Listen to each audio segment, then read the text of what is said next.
بعمل ايه كمان؟ على طول بستغفر ربنا. يعني على طول بيني وبين نفسي، يا رب ما تزعلش مني في كذا. مش لازم الاستغفار بصدق، استغفر الله استغفر الله. يا رب ما تزعلش مني في كذا، بأنب ضميري اول باول. يا رب لو كنت عملت كذا النهارده وضايقك، حقك عليا، ما تزعلش مني، انا ما كنتش اقصد ده. انا ولو حسيت ان انا عملت حاجه غلط، انا فعلا يا رب عملت ده غلط وما كانش المفروض اعمله، سامحني يا رب، ما تزعلش مني، انا بحبك، انا كل اللي بتمناه من الدنيا دي رضاك. انا مش خايفه من غضبك، انا خايفه بس بانك انت ما تكونش راضي عليا. انا عايزاك طول الوقت راضي عني. ايه بقى اكتر حاجه فادتني في ان انا استقبل رسائل ربنا ليا؟ دخلت في عزله وقت مرضي، وكملت انا بقى مع نفسي في العزله دي. يعني حتى بعد ما خفيت انا ما بقتش احب اخرج كتير. اغلب الوقت انا قاعده في البيت، مش بتواصل مع الناس كتير، دايرتي القريبه قليله جدا، 4 5 بس اصحابي القريبين هم اللي بكلمهم كل يوم، بختار واحده بس اكلمها. ما بكلمهمش كلهم في نفس اليوم. ما بخرجش، ما بضيعش وقتي، اغلب الوقت قاعده في العزله دي بتكلم مع ربنا. كل ما اتصالك مع البشر زاد، واتصالك مع المشتتات اللي هي النت بقى والمعرفش ايه والخروج والكافيهات وكل الحوارات دي، كل ما اتصالك مع ربنا قل. وكل ما بعدت نفسك عن كل الكلام ده، وبقيت طول ما انت قاعد كده وماشي انت في عزله، انت فاكر نفسك انك انت لوحدك، انما لا، انت مش لوحدك. انت قاعد تتكلم مع ربنا. يعني انت ونفسك اللي جواك بتهذبها، تصلحها، اي حاجه غلط بترجع على طول. ومع ربنا قاعد عمال بتتكلم وبتستغفر وتقول له سامحني يا رب، وشكرا يا رب، وانا بحبك يا رب. اي حاجه تيجي عينك عليها وانت مش اللهم لك الحمد يا رب، دي عندي مش عندي، لا كده طول الوقت. هي دي العزله اللي انا بتكلم فيها. اني خلاص مش على طول مع الناس، مش على طول بقى ماسكه الموبايل او في الشارع او في ما اعرفش بعمل ايه، او بتفرج على تلفزيون، كل الكلام ده انا قطعته. انا لما بفتح النت بفتحه عشان عايزه اتعلم حاجه. يعني حاجه واقفه معايا في شغلي، حاجه مهاره جديده عايزه اتعلمها، افتح النت ادور عليها، او الصبح بدري اتفرج على حاجات كده تديني طاقه ايجابيه، نص ساعه ولا حاجه، ومش كل يوم كمان. طبعا الخطوة دي في البداية هتكون صعبة على أغلب الناس، فأقدر أنصحك بنصيحة إنك أنت ابتدي بس حتى بساعة واحدة في اليوم. يعني ساعة واحدة، الوقت المناسب ليك اللي تحس كده إنك أنت رايق فيه وهادي. ابعد عن أي حاجة واقعد كده اتكلم فيها مع ربنا. إيه بقى؟ سايبها بقى لآخر خطوة. إيه أهم وأقوى خطوة خدتها خلتني نظفت قلبي، وبقى كده في بيني وبين ربنا عمار، وما بقتش بشيل من اي حد في الكون ايا كان هو مين. اني بقيت اتعامل مع كل الناس بتعاطف شديد. يعني ايه؟ يعني شايفه طول الوقت ان ربنا خلقنا سبحانه وتعالى كلنا فينا الخير، كلنا.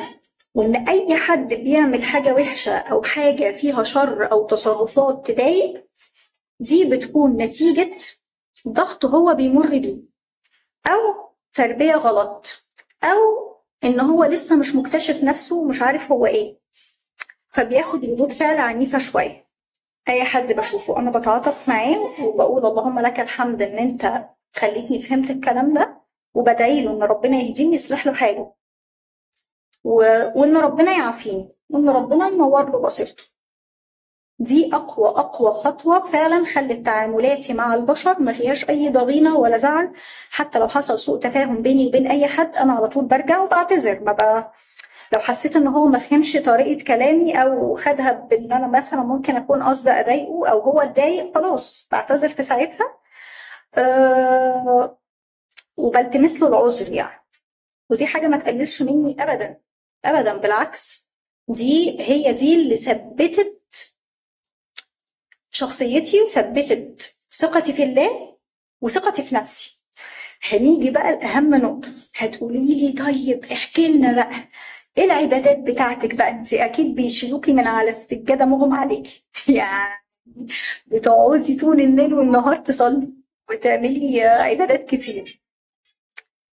بصوا انا اقول لكم حاجة تستغربوها كلكم، ولكن سامحني يا رب، يعني والله انا مش بجاهر بالمعصية، ان شاء الله ان شاء الله بعد الفيديو ده احاول التزم اكتر بالعبادات، واحاول ان انا احسن من نفسي فيها. ولكن انا مش بجاهر بالذنب، ولكن فعلا انا كل عباداتي بحاول على قد ما اقدر ان انا اصلي الصلاه على وقتها، الفروض بس.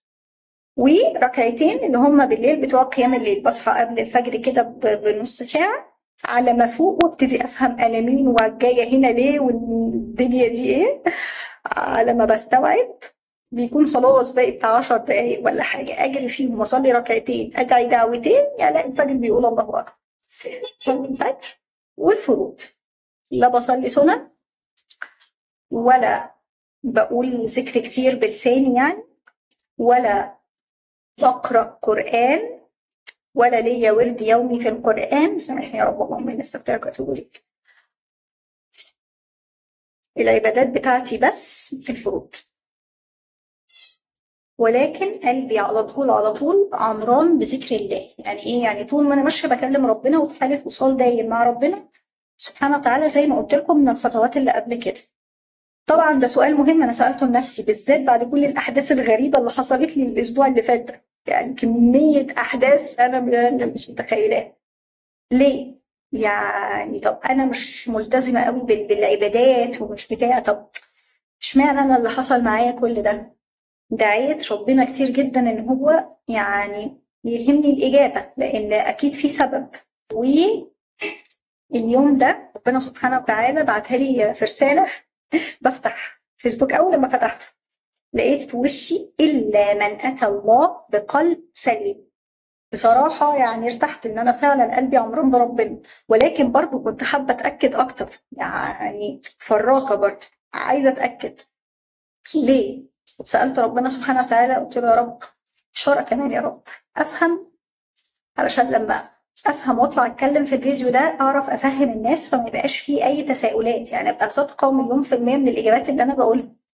بعت لي إيه بقى؟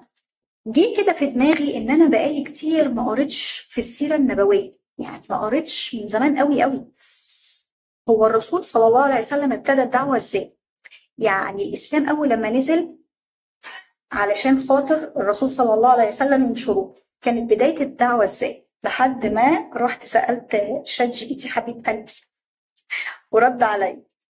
بصراحة الرد ده أكتر رد مقنع، خصوصا للزمن اللي احنا عايشين فيه. الرد كان ايه؟ ان ربنا سبحانه وتعالى أراد الأول ان هو يرسخ الإيمان في قلوب الصحابة. أول حاجة أثبت الإيمان. ليه بقى؟ علشان يكونوا مستعدين نفسيا وروحيا لاستقبال الأوامر بتاعت ربنا سبحانه وتعالى في العبادات والطاعات. ربنا بقى سبحانه وتعالى فرض عليهم الصلاة امتى؟ بعد 10 سنين من بداية الدعوة.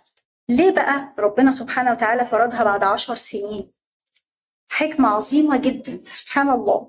أول حاجة، لو كانت الصلاة فرضت من أول يوم كان رفضها الناس، كانوا حسوا قد ايه هي تقيلة وما كانوش هيعرفوا قيمتها، وكانت هتبقى مجرد عبء وحركات بتتعمل كده وخلاص من غير ما يستشعروها روحيا، لأن الصلاة حاجة بتقوي الصلة بين العبد وربه. يعني ايه؟ يعني الأهم الرجوع لربنا سبحانه وتعالى بقلب سليم. راح على طول ظهر سؤال تاني في دماغي، طب بداية الدعوة كانت نازلة على ناس كفار ما يعرفوش ربنا، بيعبدوا أصنام. احنا مسلمين وكتير ما شاء الله اللهم بارك، يعني ازاي؟ راح ربنا جاب خاطرة في دماغي وفكرني بحديث قال صلى الله عليه وسلم: يأتي على الناس زمان صابر فيهم على دين كالقابض على الجمر. أظن إن الأحداث اللي بتحصل في الزمن ده ما كانتش بتحصل أيام كفار قريش، ما كانش فيه كمية البشاعة والفجر اللي موجودة دلوقتي. إيه بقى الرسالة اللي وصلت لي من ربنا؟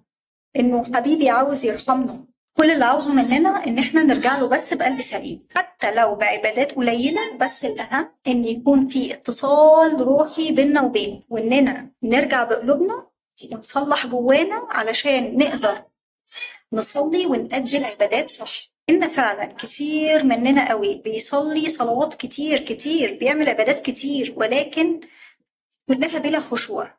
بيقرأ قرآن كتير بس لا بيتفكر ولا بيتدبر فيه، بيذكر الله بلسانه بس ما بيعملش الناس بما يرضي الله. كتير قوي مننا بيصلي كتير قوي فروض وسنن، ولكن بلا خشوع ومخه بيكون في حتة تانية خالص. الرسالة اللي وصلت لي من ربنا إن ربنا سبحانه وتعالى عاوز يرحمنا وعاوزنا نرجع له بقلب سليم حتى لو بعبادات قليلة، بس الأهم والأولى إننا نرجع بقلوبنا ونصلح من جوه علشان نعرف نأديها صح من بره. آن الأوان إننا نرجع كلنا تاني عباد لله زي ما الشيخ الشعراوي قال. في معلومة عرفتها إن أنا سألت شات جي بي تي حبيب قلبي عليها وأكدها لي، شفتها برضو في خواطر 10 تقريبا برنامج أحمد الشقيري. كان بيقول إيه بقى؟ الصلاة أساسا كحركات يعني بنأديها دي مفيدة لينا إحنا البشر مش لربنا سبحانه وتعالى. هفهمك إزاي. انت او انتي طول النهار بنبقى بنكلم ربنا وعمالين نفكر في همومنا ونشتكي، يا رب حصل كذا، يا رب طب احلها ازاي، يا رب طب اعمل ايه، يا رب. والشياطين بقى تقعد ايه تلعب في دماغنا. يأذن الاذان كأن ربنا بيقول لك خلاص كفاية تفكير كده، تعالى لي بقى. اول ما تتوضا سبحان الله الاماكن اللي بتتوضا فيها اللي الميه بتوصل لها دي بتغسل منها الطاقه السلبيه. اول لما تقول الله اكبر، ودي دكتور مصطفى محمود اتكلم عنها، اللي هو الله اكبر من اي مشكله او اي حاجه في ذهني او اي حاجه محسساني ان انا مش عارفه اتصرف ومتكتف، الله اكبر منها.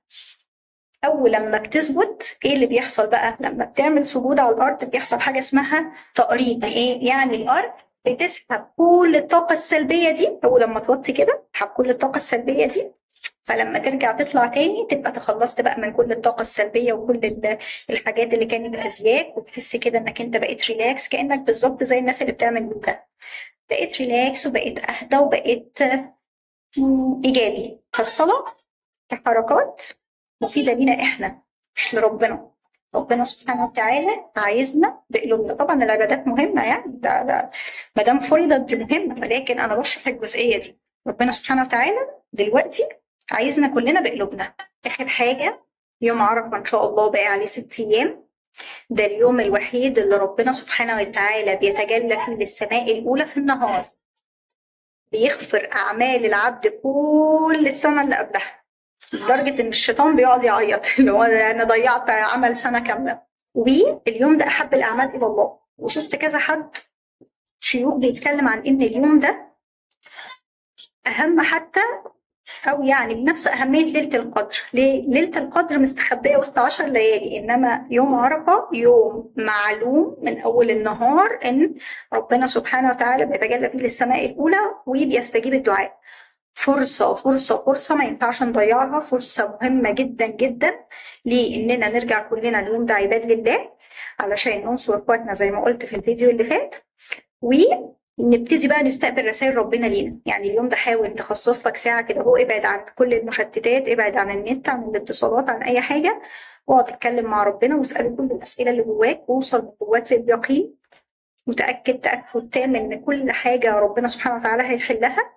عيش كده مع ربنا بقلبك، وانوي ان تكون دي بدايه جديده ونيه فيها خير ليك ان شاء الله، ونيه تغيير باذن الله. في حاجه غريبه بقى، مخي البشري اللي قد التثبيته برضه عجز عن فهمها وتفسيرها، عجز عن استيعابها، ولكنها سبحان الله قدره الله المطلقه وترتيب عزيز حكيم يمكر ولا ينكر له، عنيد ولا يعاند. هو الشر في العالم كانت بتقول ان الههم الجديد هيطلع من مصر، وان في واحد معين كده انا مش عايزه اقول اسمه بس اكيد كلكم عارفينه، كان مبهور بمعبد دندره، ومن سنتين كده كان قال انا مش عارفه اشتري معبد دندره ولا ايه، وهطلع لكم منه سر العالم كله. يروح ربنا سبحان الله يعمل ايه؟ رغم مساحه مصر الواسعه ومحافظاتها الكتيرة، أكون أنا منين؟ من هنا اللي فيها إيه؟ معبد دندرة، علشان يقول له إنه الخالق الواحد القهار، ويوري له جزاء كفره بآيات الله. فعلا إن الله عزيزا حكيم. المحتوى ده بقى بتاعكم كلكم. أنا خلاص الشمس مشيت، أنا بصور من الصبح والدنيا ظلمت.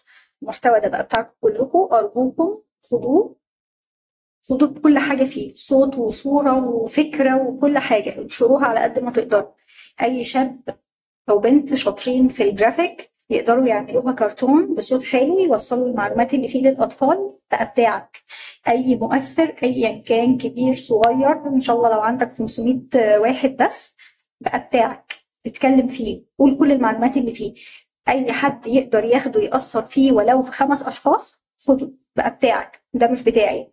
عاوزين نلحق إن شاء الله قبل يوم عرفة نرجع كلنا عباد لله تاني بقلوبنا، إلا من أتى الله بقلب سليم. خلي أملكم في ربنا كبير. ربنا سبحانه وتعالى بيحبنا، جايبنا عشان نعمر في الأرض، وإن شاء الله بإذن الله يتقبل مننا كلنا يوم عرفة إن شاء الله.